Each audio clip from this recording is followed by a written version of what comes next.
been faithful, you have been good, and you have taken care of us, Lord Jesus, the Toro family, and you continue. So Lord, I pray that everyone here will know that you are there for them, no matter what, as long as they call on you. You said you have not because you don't ask. So Father, I pray that each and every one in this room will take you at your word. In your precious name we pray. Amen. They're going to turn off the music in 1 minute. It's done through reception, so soon you should hear that turn off. Okay? What's that? It's very loud. Ask them to turn the air off. Unless it's totally the area, in which case don't turn it off. Would you mind, I'll ask them, but until then, would you mind if I leave that door open? You just may, can any of these windows open? You know what, some of these windows open? Charlene? Yes. Thanks. Now I'll go ask her. So let me start. I was born in a family of a mother and father and a brother and I. I'm the oldest, and we were Catholic. I was born from Spaniard parents, and I was born in Colombia, South America, because that's where my parents, when they were young, their families took them. I had an amazing father. All he needed was a relationship with Jesus Christ, but we didn't know. We were just Catholic, so we were perfect. You know, we were going to church every Sunday, a very devout family, grandma, cousins, aunts, and uncles. It was awesome. But my father always had a longing in his heart to move to America, and one of his uncles had gone to America when they were displaced. So eventually, early 60s, we moved to America. But there was always a disconnect between my mom and I. And I never questioned it. I just knew that things were not right, that my brother said.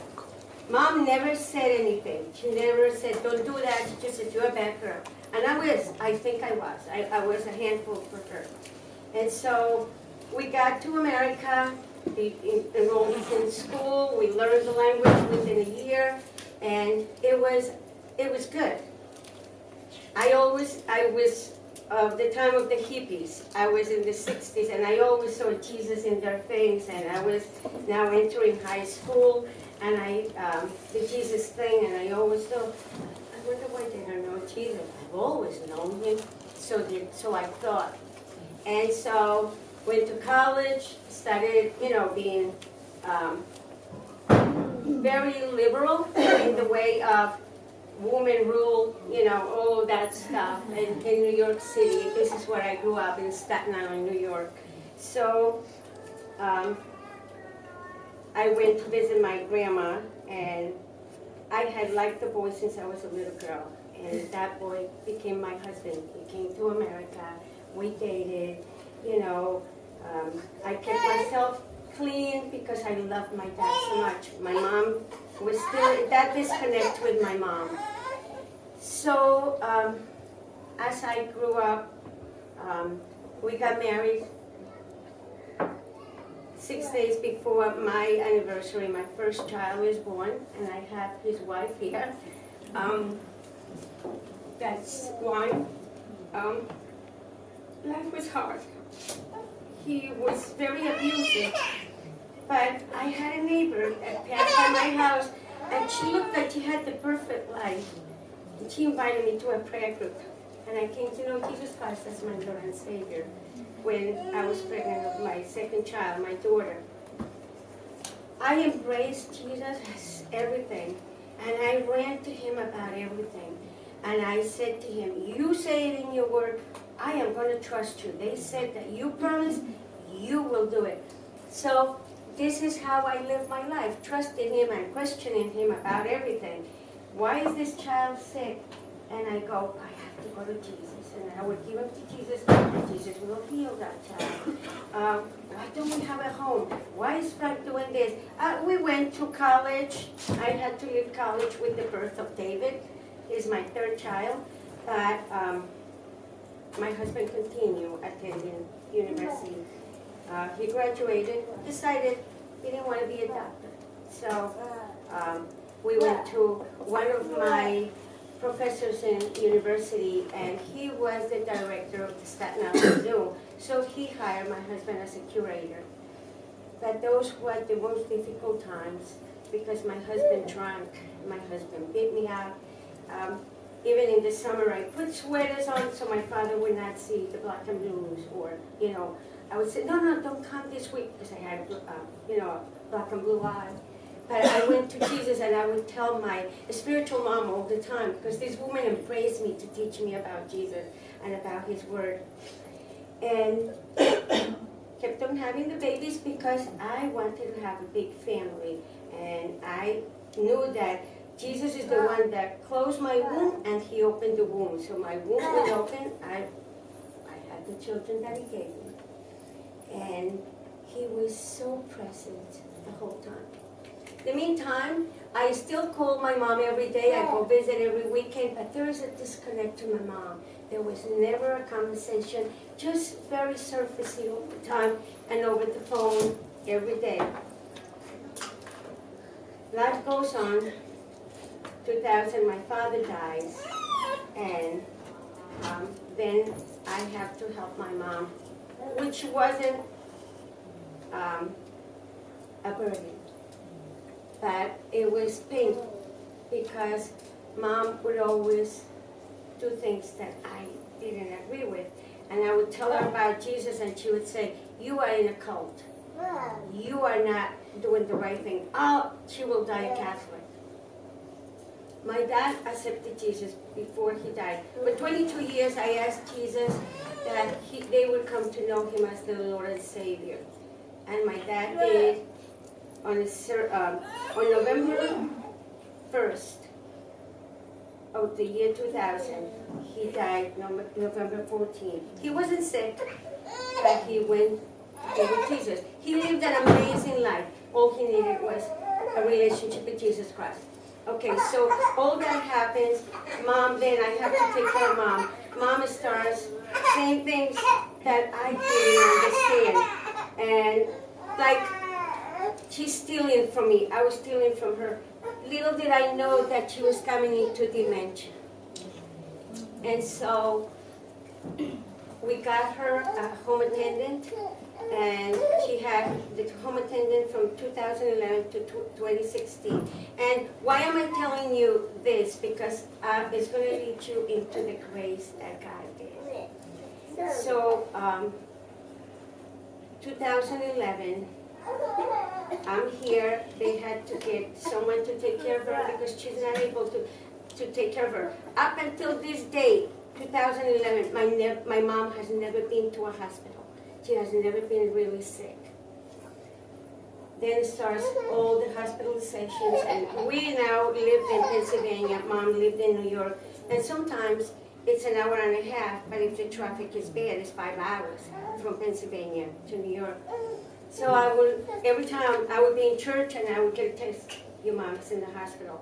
So I would just get on, drive all the way to New York City, be with mom. I saw that things were getting worse, and in 2016, I convinced her to move with me. That was God's grace. It's very difficult to take care of your elderly parent with dementia. But God was so graceful. One day, last year, in March, I went to a Bible study. I still live with my youngest son. He's the only one not married. And I said, "Marcos, will you take care of mom so I go to Bible study?" And he said, "Sure." And so I did. And that night, the teaching was about Martha and Mary and Lazarus and the death of Lazarus. And then our guide of the Bible study may ask the question, "How have you felt when someone died in your family?" And I thought, "Oh, my dad." It was hard, but I knew he was in heaven.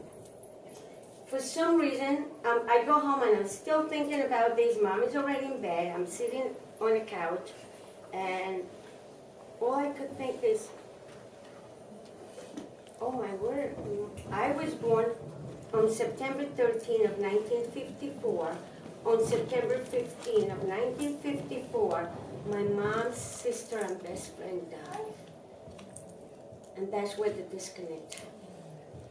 I knew that she had died, but I never connected why Mom acted the way she did for 62 years of my life. And all I could think was, wow, Lord Jesus, thank you that she's still alive. Because I've counseled, I've mentored people, and they always say, Mom is dead, I didn't forgive her. You know, everybody's carrying this heaviness in their heart. And I never thought about it, and yet at this moment I'm seeing that the Lord is so faithful that right now He's come and showed me things that happened 62 years ago that led to the way Mom functioned the rest of her life. I used to think I was bad. I asked my dad, you know, when I was little, I said, Mom doesn't love me. Did you find me in a basket? And he said, no. Am I adopted? Oh, no. And I said, but why doesn't she love me? He says, I've noticed. But you know what?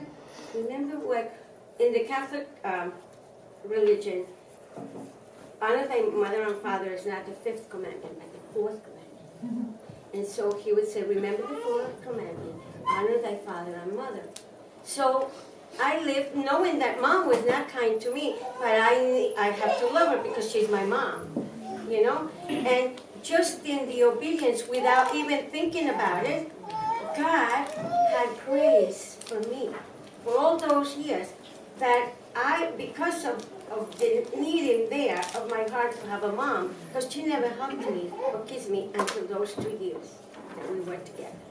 She died April 17 last year. And the Lord granted every thing that I asked. I asked that I would be with her, holding her hand, loving her, and caring for her, and He granted that. So God is faithful of what we ask. Whatever is to bring Him the glory, He will answer. And, you know, people, I remember as a young woman looking at my children, especially one in the crib, and he was sick. And I said, how am I going to take care of him? Frank is not here to take me to the hospital. In those days, we only had a car. And all I could think was, ask and it will be given to you. And I gave him to the Lord, and the Lord took care of him. Another time, because Frank was responsible all through the years, I had no diapers. And David was a toddler. I had Nicholas in diapers. I was pregnant of Dana. And I had 2 other ones. And I said, Lord, I don't have diapers. You know I don't like to do that cloth thing. I don't have the strength to walk that way. My bell, I am not lying to you, my bell rang. And I said to one, will you go and check who's at the door? Was my neighbor 3 houses down. They had her daughter visit from Seattle, and she had left a package like that of diapers, and they only thought of Maria. That wasn't my neighbor, she wasn't a Christian, it was Jesus. So whatever need you have, you go to Jesus and He does it for you. He does it for me every time. The only thing, He has no strings attached on anything, but the only thing that He desires of us is obedience. I have been disobedient. I haven't been obedient the way everybody is. But I asked Him, I said, help me to do that. And He does. And when I said, I'm not obedient, is my righteousness is filthy rags, just like He says, is His righteousness that gives me. So, because of the connection, the disconnect with my mom, I never wanted to have favorites in my children.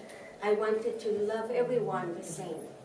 Because of the disconnect, I wanted to be fair in every way. I wanted to give them grace. And it's very easy for me to give grace to my children. It was very difficult to give grace to my husband. But But I got on my knees when he left us the last time. And I said, Lord, make me a eunuch, that I don't look at any other man, that I only have eyes for you. And my fifth son says to me, Mom, that's only for boys. Yeah, I said, I'm there, he can do it with me. And I don't have eyes for any other man but for Jesus. Because I don't want, when I was a teenager, I used to say, well, if the husband is bad, I don't want to start another one. You already trained a horse. You don't want to train another horse. But of course, that was when I was not knowledgeable of the Lord. So, God has been faithful. God has been with me, and He will be with you, because He promises. Now, I just started reading the book of Proverbs for I don't know how many times, but I'm going verse by verse. I want you to know, Proverbs are not promises. Proverbs are what happens if you do this. Read the Bible. Proverbs 1:7. The fear of the Lord is the beginning of wisdom, or the beginning of knowledge. And then it says, those that despise it are fools. And so I went into looking in detail, what is wisdom? And wisdom has two components: a devotion to God. It doesn't have to be a routine, a devotion, and a dread of sin. Now, I remember that Psalm 66:18 says, if I hold iniquity in my heart, the Lord will not hear my prayers. So, I need to be just like David all the time. When I know that I do something wrong, I go, oh, Lord Jesus, forgive me, I don't want to do it again. And He does, He helps me. But His grace, because I am a sinful being, I need to constantly go to Jesus. But His grace is always available. His grace is always there. Now, when others hurt my kids, or when someone is mean to me, just like Cheryl did with the lady that was saying, you're going to hell, you're going to hell. I'm that kind of a woman. The boys go, Mom, Mom, Mom, don't say anything. I want to tell everybody about Jesus. Now, He humbles us. The Lord has given me a son-in-law that's a doctor. He is a dentist. He's given me a doctor in the family with Claire. A massage therapist. I have 6 children in love. I call them not in love, but in love, because I love them all. They are so special. But God knows my heart. You see my size. The Lord did not choose for me to be a tall girl. I had a tall daddy. I had a tall grandma. I had tall cousins, and they are beautiful. He made me little because He knew that He was giving me 7 kids, and that for the situations that He would allow in my life, if they had a big mama, we wouldn't have fit where He would put us. Whether it was in a little car, whether it was in a little house, whether it was in a situation that we were calling the Lord with desperation, and we needed to hide from daddy's abuse, from daddy's abuse emotionally, verbally, and physically. But God was there for us to meet us. He would go with the iron like this to hit me, and never hit me. The Lord, He always missed it. By the way, I have forgiven you. The day that I got on my knees and said, make me a eunuch, I said, Lord, I need you to help me to love Him as a human being. Not as a husband, because then I will be wanting all the time. But make me a person that one day I see Him and I treat Him like the human being that He made. He chose not to come the last time to the door, because He says that the last time that He left us for 2.5 years, I was very kind to Him at the door. But it wasn't me. It was Jesus. I never knew He was coming to knock on the door, to curse, to abuse, to do all kinds of things. But the Lord will give me a program called Songs in the Night. And through the night I was sleeping, I heard those songs. So my spirit, when he knocked on the door or rang the bell, I had nothing would come out to defend myself or to be nasty to him. And when I would close the door, I would cry like a baby behind that door. So God is good. Doesn't mean that we are going to be perfect and that everything is going to be great. He will allow us to go through difficult waters, through difficult moments. Why? Because he needs to refine us. We are diamonds on the rough, and we need to be polished. And the only way he polishes us is to allowing us to difficult moments.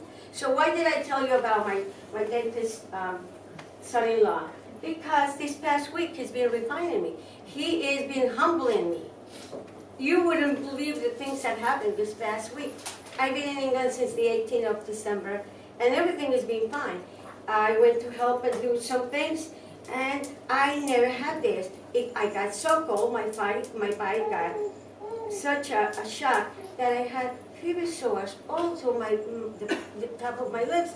And I'm saying, Lord, I need to speak to this woman, and I'm going to have all these things.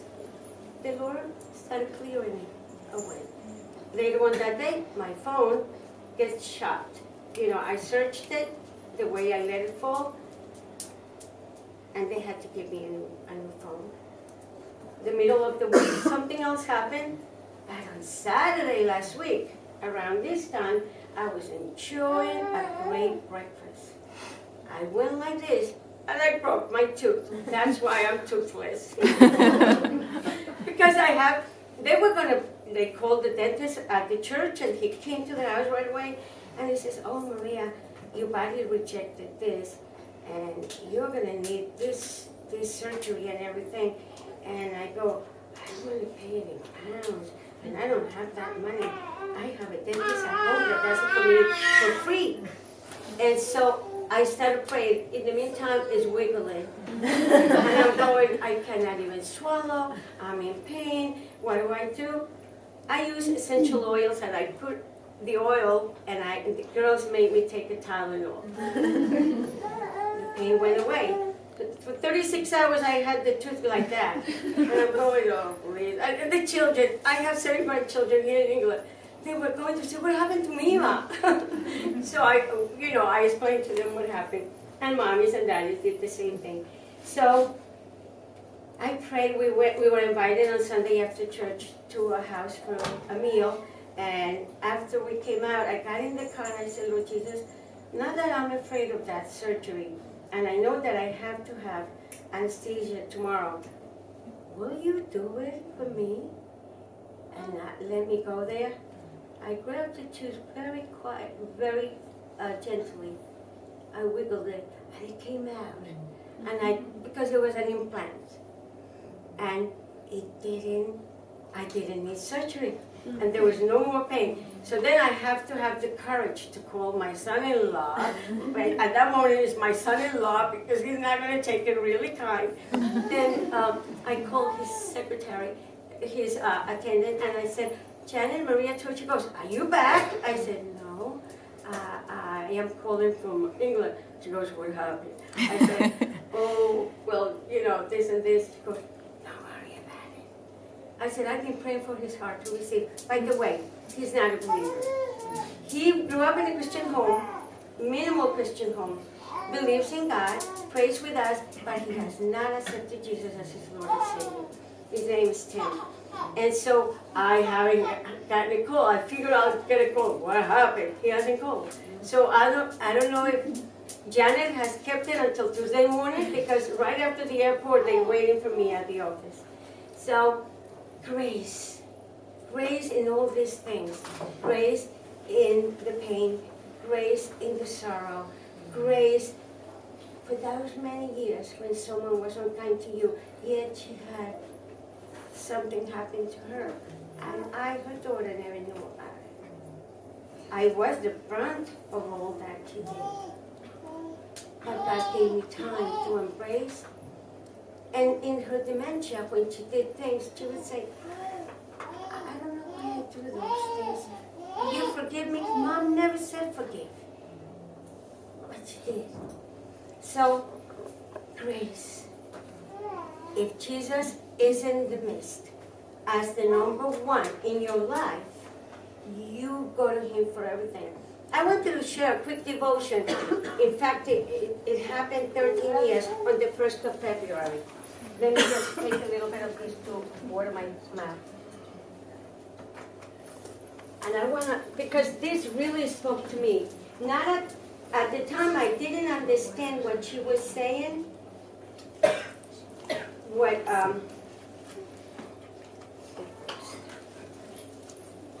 I'm an old lady and I need reading glasses, so.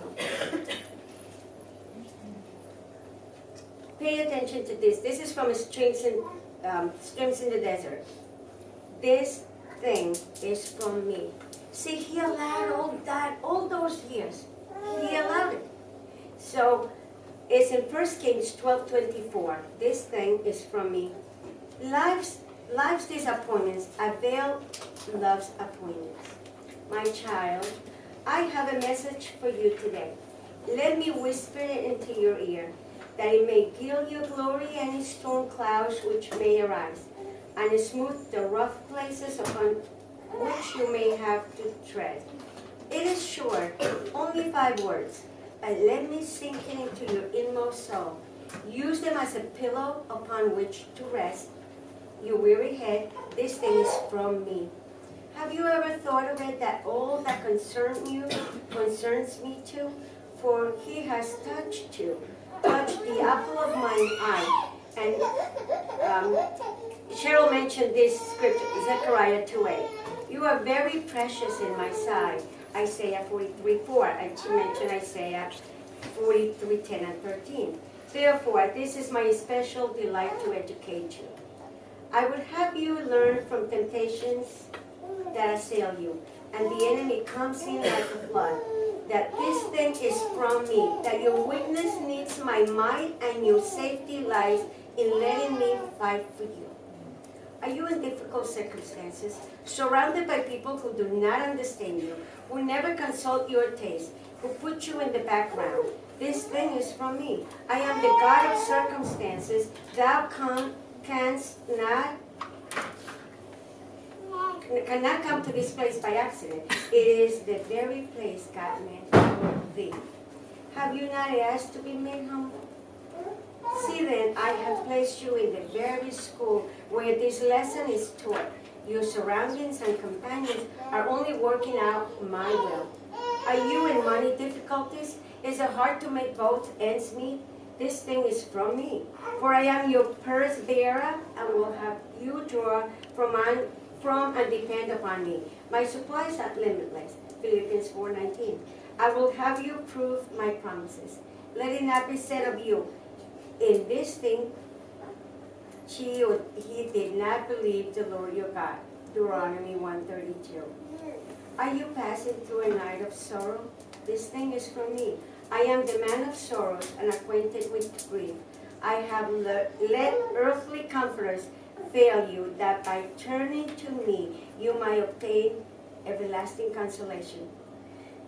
13 years ago, I knew that the Lord allowed my husband not to be the best thing in my life because he wanted me to depend on him. I didn't understand the thing about my mom then, only 2 years ago. Have you longed to do some great work for me and instead have been laid aside on a bed of pain and weakness? This thing is from me. I could not get your attention in your busy days, and I want to teach you some of my deepest lessons. They also serve who only stand and wait. Some of my greatest workers are those shut out from active service, that they might learn to wield the weapon of all prayer. I experienced this 15 years ago. I was diagnosed with cancer. And on January 22nd of 2004, I was found with cancer. And it was a product of my husband sleeping around. It was cervical cancer. The Lord had me had surgery, and it's been 15 years I've been cancer-free. So I experienced a bed of sorrow. At the time, I owned a florist, At the time, my kids were, some were in college, some were in high school, and I had weddings every weekend. Do you know that those boys that watch me do work, while I had to close the floors for 2 weeks after my surgery. They went and took care of funerals and weddings and everything. I would just tell them what to do and they would do it. And when I was in the hospital, 3 of my boys, David, Nicholas, and Marcos, went and covered every order that had come in. And everybody loved it. And they didn't go to florals. But they watched a mom doing flowers for all those years. So they know how to cook and everything because they watch me. So anyway, sorrow. Bed of sorrow, someone dying. They also serve who only stand and wait. I'm not a patient waiter, so I needed to always run to Jesus. Psalm 27 verses 18 and 14 says, but you will see the goodness of the Lord in the land of the living. And I would ask him, is this the land of the living or up in heaven? Because I don't want to wait until then. And he would say, no, it's here. The life there is different. It's here. I promise it to you. Then 14 says, be patient and wait. And so I would go and look for all the waiting verses in the Bible, and I will pray them. You know, whatever word he gave me, I would pray those verses. I will apply it and say, I don't know how to do it, but I'm just doing what you say to do. You know, and these older days, I'm looking at the same verses. It says the same thing, but it shows me that he was faithful to be there to help me be patient. I have a friend in Florida, Tasha. She says to me, yeah, don't pray for patience. He'll give you things to be patient for. That's why I don't pray for those. But I thought, no, I better pray. Because I need patience. I'm very impatient. This day, I place in your hand this pot of holy oil. And I would, in my reading, I'm already imagining what I'm reading. So I imagine this oil under my pillow. And so this day I place in your hand this pot of holy oil. Make use of it, please, my child.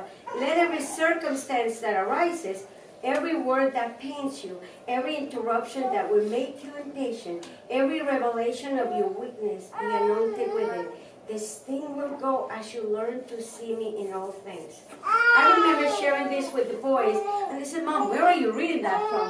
I said, from Streets in the Desert. Oh, can I? So everybody will borrow my book. And then I went, as the Lord provided, I would buy one for each one. You know, each one would have it. Now we have it on the phone. And it's a free app, so if you guys have it, Streets in the Desert. So it's helped me grow in my walk with the Lord, because I don't understand things.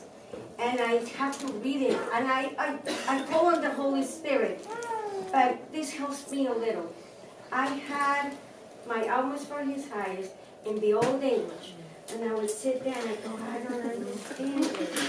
I don't understand it. And then a girl that I mentored since she was a little girl, when I had the cancer, came to me with my Almost for His Highest in my language, meaning in English, in the vulgar English, not in the very refined English. And the poor thing is falling apart, and I haven't been able to get it on my phone. But my Almost for His Highest will help you get to know what He does.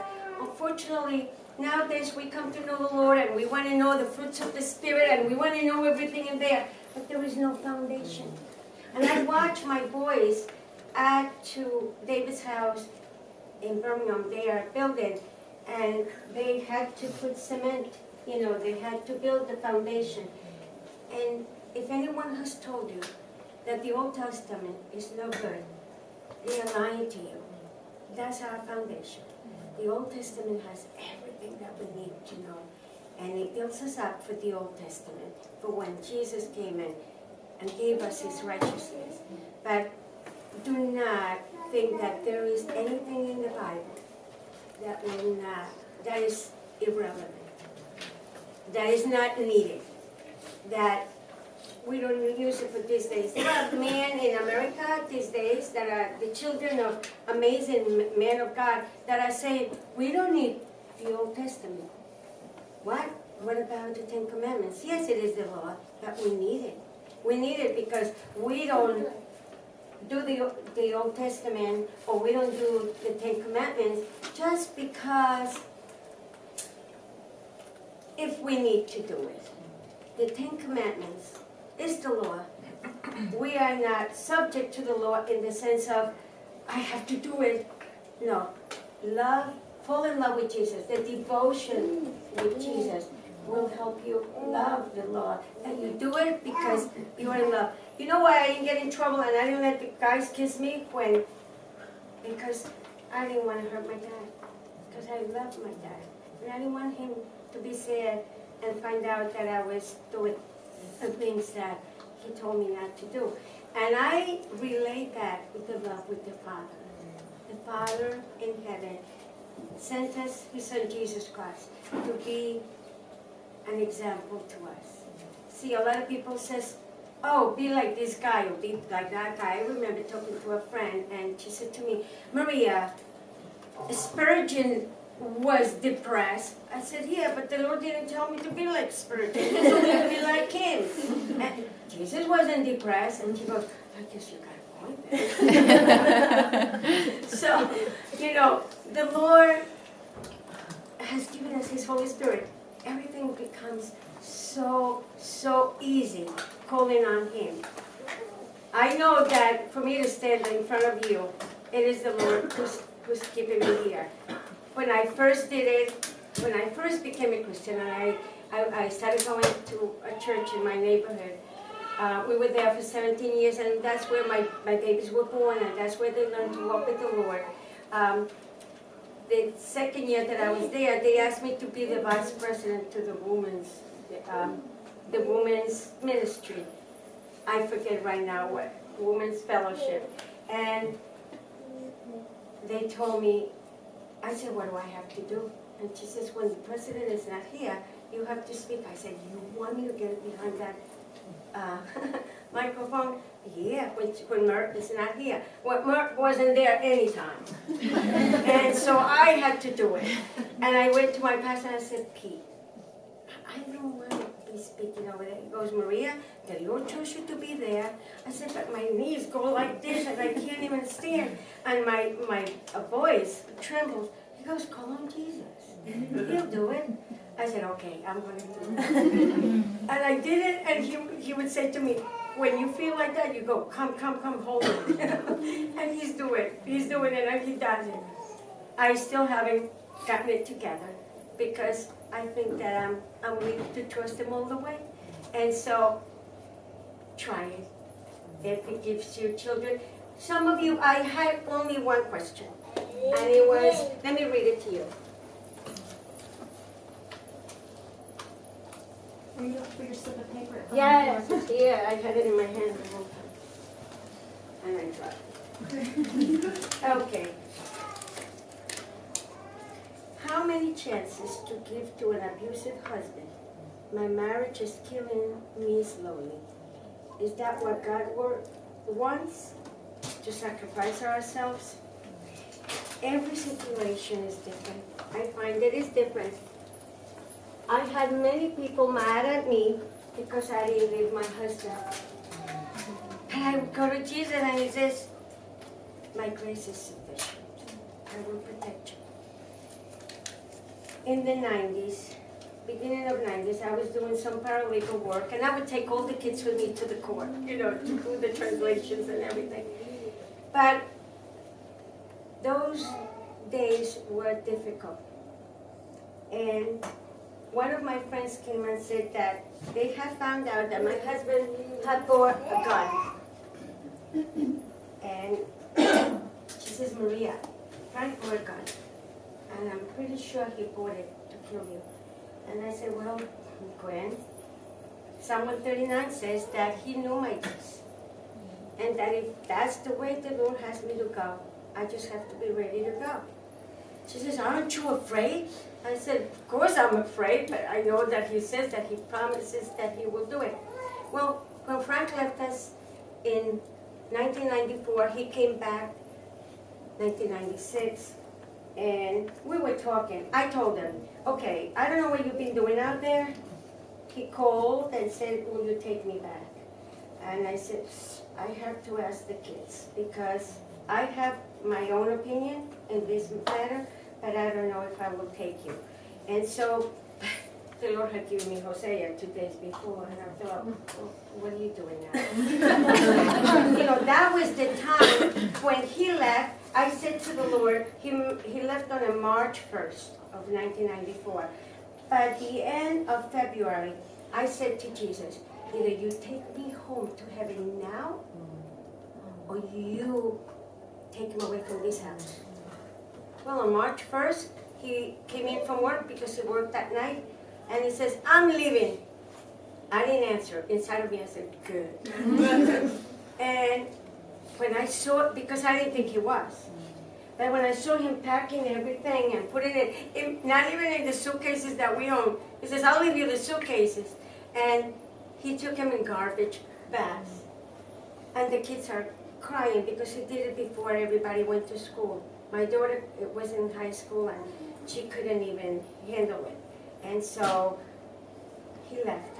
But at that time, I was so cold inside. I was so tired of how much he was abusing it that it was a relief to me. So it goes 2 years later, and he didn't pay child support, a few things. I tried to do a few things in that time.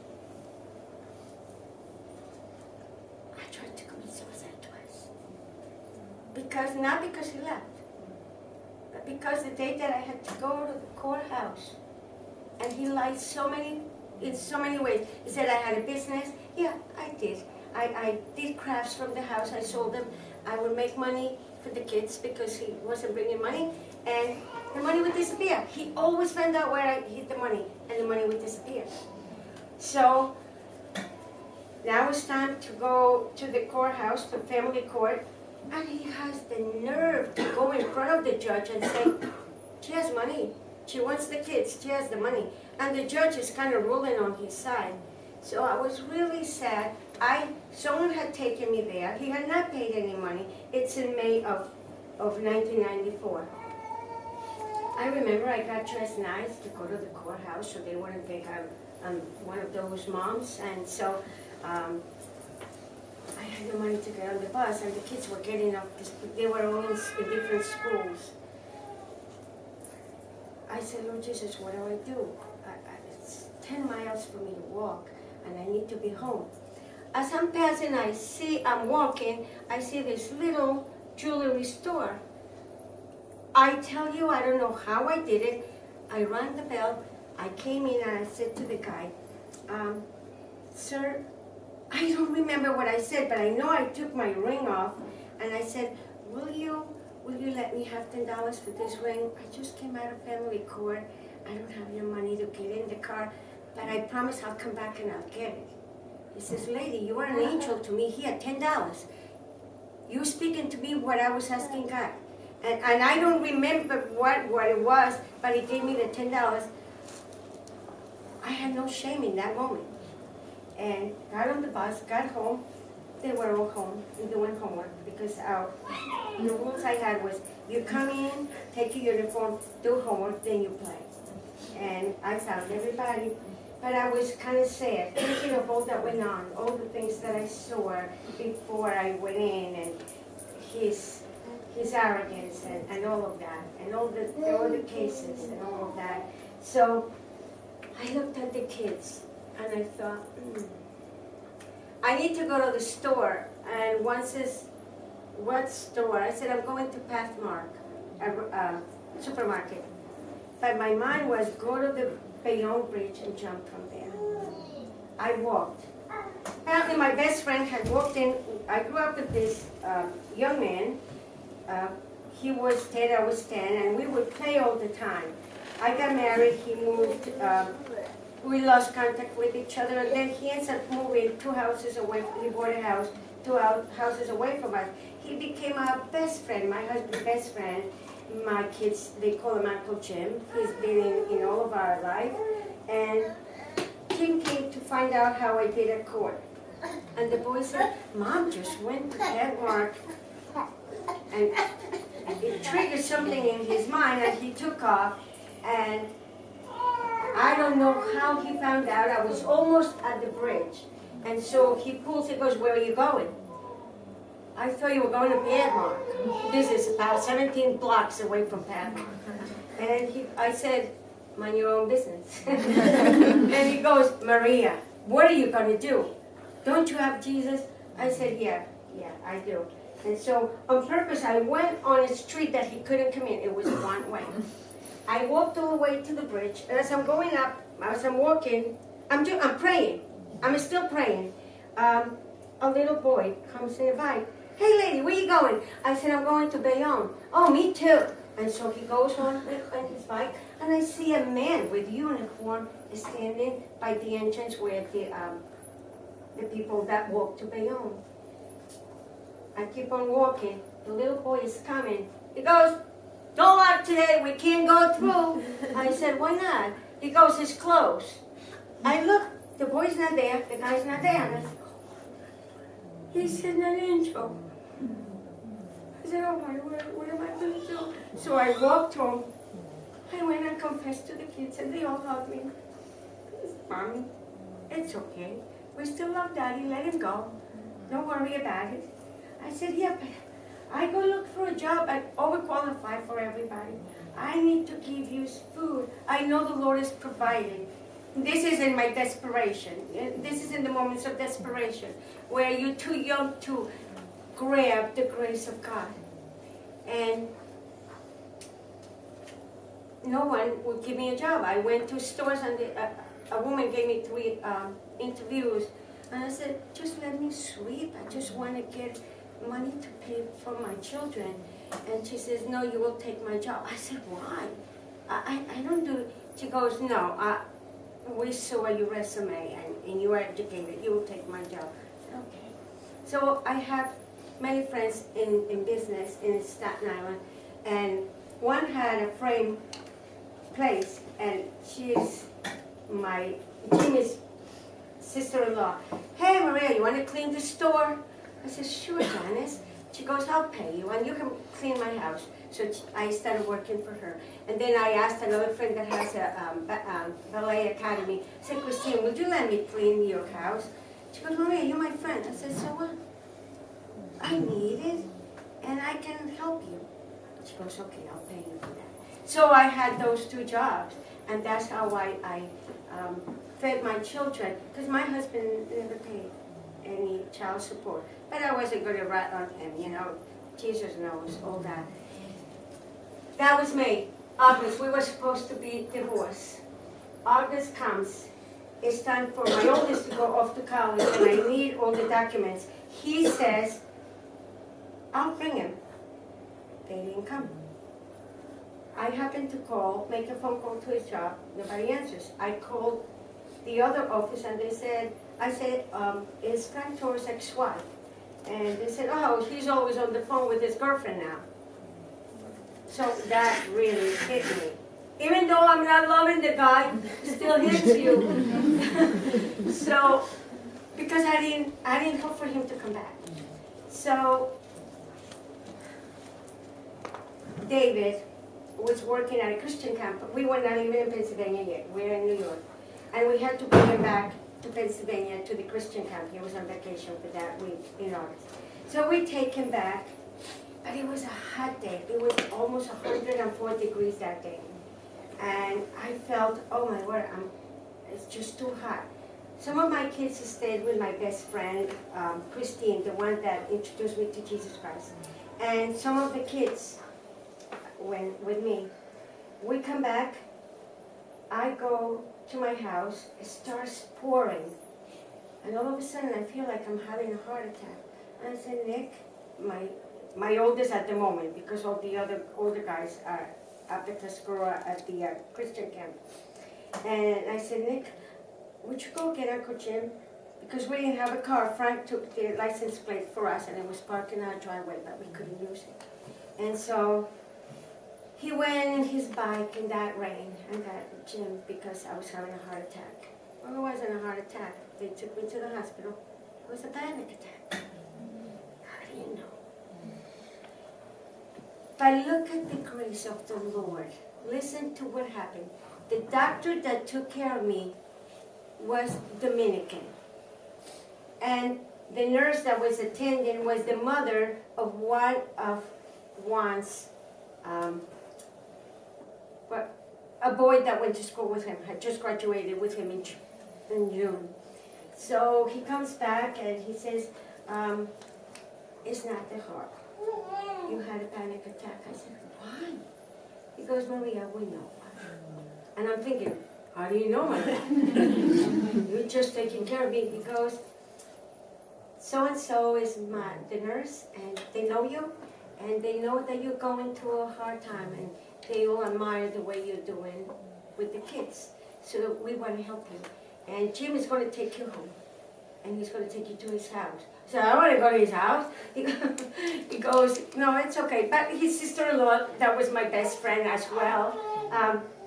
A friend that I told about Jesus, and then the next day came and said, I don't want him. My twin sister says I have to give him back. So she never accepted Jesus. But at that time, she was my friend and said, Maria, we'll take care of you. Stay with us. So we were invited to eat somewhere, and I couldn't go. So I said, good, I'm going to take all those pills. So, sure enough, they all went. But you see how selfish you can get. It's all about you. It's all, you forget, you're talking to Jesus, yet you are not trusting in Jesus. And I took those pills. It did nothing. It didn't damage my stomach. It didn't do anything. It just put me on the floor to cry to Jesus and say, I'm so sorry. I will never do this again. I am so sorry how I am not listening to you and just so concentrated in the difficult moment that I'm going through. Oh, and the kids are growing great. Again, I confess everything to my children. And I haven't since then. And I've seen the grace of the Lord and the kindness of the Lord to care for me. Frank came back for 9 years, moved us to Pennsylvania. And my friends in New York said, don't go to Pennsylvania. That's the land of the giants. He's going to leave you there again, and then you won't have us. In New York, I knew everyone. In Pennsylvania, it was just cornfields. And nobody. And so, yeah, he left us 9 years later. And standing a year before he left us, standing at the florist, I thought, you can leave me now. I have everything. And the florist, I have the house. You can leave me. You know what? He took the florist, he took the house, he took everything with his lawyer. But he couldn't take Jesus. And you would say, how did he do that? He managed to get a dirty lawyer. He managed to get dirty cops. But you know what? Left us when they came to take the house away. We prayed, the 6 boys, because my daughter was already married. And the people that came said, what happened? This house is not a scenario of, people that are going through all this. I said, Jesus lives in this house. Jesus lives in us. And they said, if you have any papers, take them with you. I took all the papers. But the Lord, we didn't need any of that. The Lord has replaced everything and better. I don't go to stores. The Lord blesses me. Once in a while, I splurge and I buy a shirt. But my daughter cares for all of us, and our family cares for each other. And the Lord, through them and through many, blesses us in every way. So, whatever situation anyone is going through, don't go my route. Go His route. My route is leave them, run away,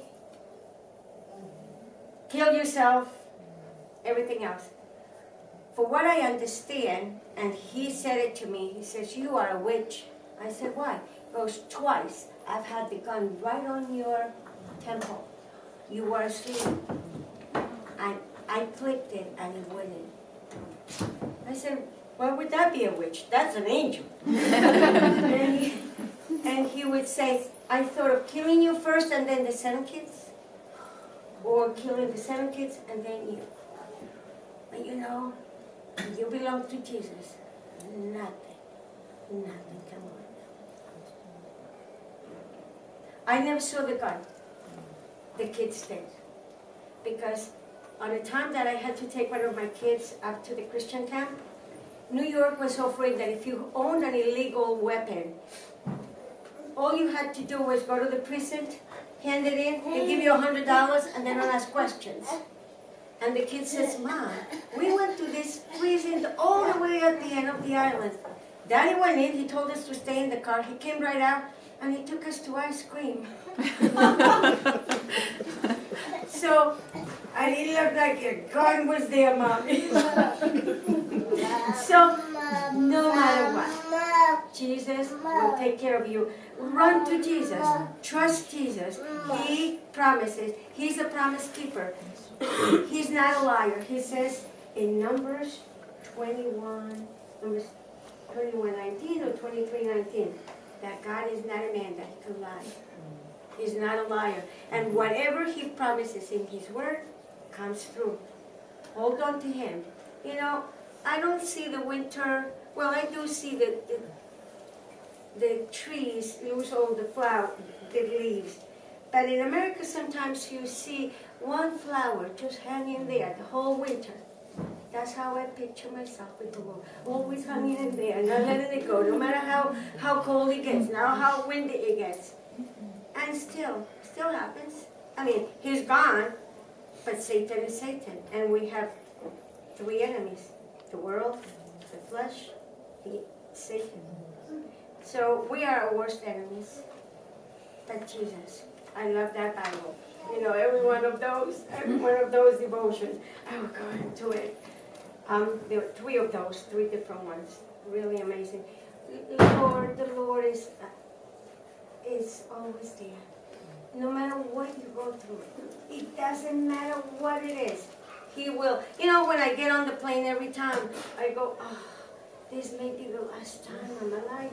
I hate to lose my Bible. You know, that's the only thing. I hope, no, I don't want to be buried with the Bible because I want to be creative. But I want my Bible to stay because I write so many things in it. You know, I just got a new Bible. It was so falling apart.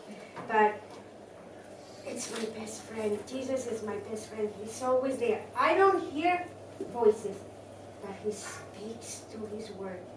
And there were times that I said to him, I know where to go. I know where to go in the Bible. But you need to speak to me. And all of a sudden, he has me go to a book that disappears in my life and appears again. Come away, my beloved. And I go, and he speaks exactly what I needed to hear. Let me show you. I think I brought it. They might sell it here. This is about the 3rd one that I get. It's the same book because all the others have fallen apart. But this book disappears and appears in my life, and it's full of promises. And I asked him about today, and he had the answer here. He says, "I'll be with you. You speak. I get the glory. I'm nobody. I just want to be his vessel. You know, I'm ready to go home to him, but I'm like Jeremiah. Oh, I want to get out of here. And then I said, but no, leave me for a little bit. You know, don't take me home yet. So I just want to be about Jesus, that he will show me everything. Psalm 32 verse 8 says, in the NIV, I will teach you and I will instruct you in the way that you should go. I will counsel you and I will watch over you. Not only will he be your lawyer, but he's watching over you all the time. Now remember, the moment that you do your own thing, you're out of his covering. You're out of that umbrella. And how are you out of his covering? doing the opposite of what he tells you, because he knows every heart. He knows all the intentions of this heart. And he knows that we are prone to wander. You know that song that says, prone to wander, Lord, I feel it, prone to leave the God I love? I'm prone to do it. So I have to tell him, hold me, hold me, hold me. Or make me willing to be willing to do your will. That's one of the things I ask him every day. Make me willing to be willing to do your will. Psalm 143 verse 10. Teach me to do your will, for you are my God. May your good spirit lead me on level ground. Because I tend to be too heavy on that side, and I tend to go too low on that side. So, he's everything. For this question, go to Jesus. He will guide you. Remember you have the enemy telling you, just like the serpent right here. But poor Eve didn't have the Bible to go to. You know, we do. We go to him and he tells us. He will tell us not to do. There might be a time when the woman has to walk out of the way, out of that home. I felt I had 7 treasures.